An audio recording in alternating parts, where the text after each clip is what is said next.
Kozhikode മാനിപുരത്ത് school van ഇടിച്ച് 3 വയസ്സുകാരൻ മരിച്ചു. മാത്താം വീട്ടിൽ മുനീറിന്റെ മകൻ ഉവൈസാണ് മരിച്ചത്. വീടിന് മുന്നിൽ വെച്ചാണ് അപകടമുണ്ടായത്.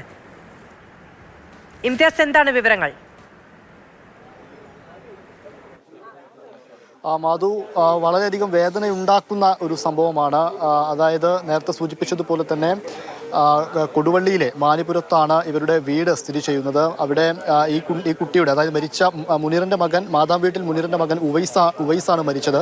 ഈ 3 വയസ്സുകാരനെയും കുട്ടി മാതാവ് സ്കൂൾ വാനിന്റെ അടുത്തേക്ക് പോയതായിരുന്നു. അതായത് ഈ ഉവൈസിന്റെ സഹോദരിയെ വാനിൽ നിന്ന് പുറത്തിറക്കുകയായിരുന്നു. ഇങ്ങനെ പുറത്തിറക്കുന്നതിനിടയ്ക്ക് മാതാവിന്റെ കയ്യിൽ നിന്ന് ഈ കുട്ടി പിടുത്തം വിട്ട് ഓടിപ്പോയി. അങ്ങനെ ഓടിപ്പോയാണ് ഈ വാൻ ഇടിച്ച് ഈ 3 വയസ്സുകാരൻ മരിച്ചത് എന്നുള്ളതാണ് പ്രാഥമികമായി മനസ്സിലാക്കാൻ കഴിയുന്നത്. എന്തായാലും പോസ്റ്റ്മോർട്ടം നടപടികളൊക്കെ കഴിഞ്ഞതിന് ശേഷമാണ് മൃതദേഹം സംസ്കരിക്കുന്ന നടപടികളിലേക്ക് കടക്കുന്നത്. മാധു.